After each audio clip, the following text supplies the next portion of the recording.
foi colocada a parte do Governo toda a centralidade no IRC. E, Sr. Ministro, 40% das empresas portuguesas não pagam IRC. Eu gostaria de começar aqui por falar do argumento que o PS tem usado de que 40% das empresas não pagam IRC, portanto o IRC não é relevante. Ou tocar no IRC não é importante, ou como ouvi alguém dizer, é injusto. É que se fosse esse o nosso critério, não tocávamos em nada, porque há uma grande parte da população que não paga IRS, e isso não impediu o PS de apresentar propostas para reduzir o IRS. A esmagadora maioria da população não paga portagens nas Execute, e isso não impediu o PS de apresentar propostas para reduzir as portagens nas Execute. Se esse fosse critério para avaliarmos medidas, então praticamente não se fazia nada, porque não há muitas medidas que possam abranger toda a população. Portugal não passa de sequer no primeiro filtro de muitos investimentos. E uma das razões para isso é exatamente a taxa estatutária de IRC que tem. Ou seja, as empresas, quando escolhem um país para investir, não olham para os países todos, não olham para os 190 países que existem no mundo, fazem uma pequena shortlist, e Portugal muitas vezes não entra nessa shortlist porque tem uma das taxas estatutárias de IRC mais altas do mundo. Nós somos, efetivamente, o país da União Europeia com a maior taxa estatutária de IRC, somos o segundo país da OCDE com a maior taxa estatutária de IRC, e entre os 140 países cobertos pela base de dados da OCDE, apenas 7, incluindo aqui Camarões, Namíbia e Quénia, têm taxas estatutárias mais altas do que nós. Mas, mesmo depois desta redução, e nós já ouvimos o Ministro das Finanças dizer que não haveria alterações nas derramas, portanto estamos a assumir apenas esta redução da taxa de IRC. Mesmo depois desta redução, continuaremos a ter 92 países com taxas de IRC mais baixas, ou seja, continuaremos a estar na lista dos países do mundo com taxas de IRC mais altas, incluindo 22 da OCDE, que continuarão a ter taxas de IRC ou taxas estatutárias mais baixas do que nós.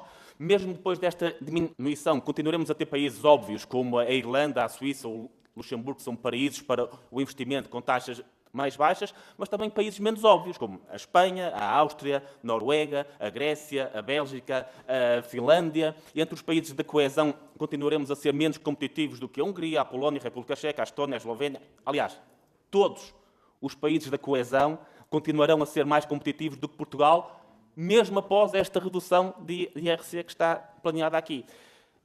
Que a esmagadora maioria do tecido económico português não assenta nas grandes empresas. Nós temos, em Portugal, com dados de 2022, 1.445 grandes empresas e temos 465.633, ou seja, cerca de quase 90%, 89,27% do tecido económico nacional assenta precisamente nas microempresas.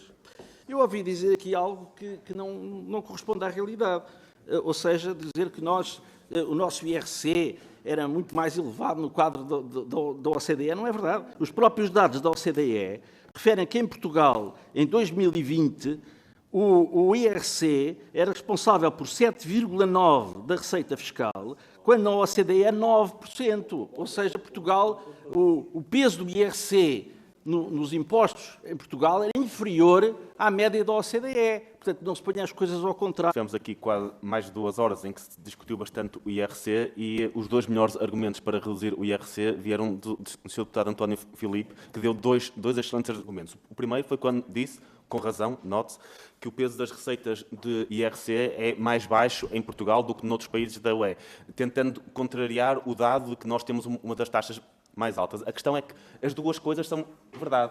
Nós temos uma das taxas mais altas e, simultaneamente, uma das receitas mais baixas.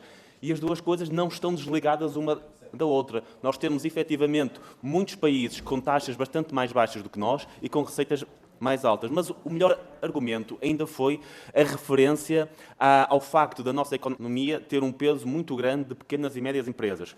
O que é verdade também. Pequenas e médias empresas que, em muitos casos, nem sequer chegam a pagar IRC.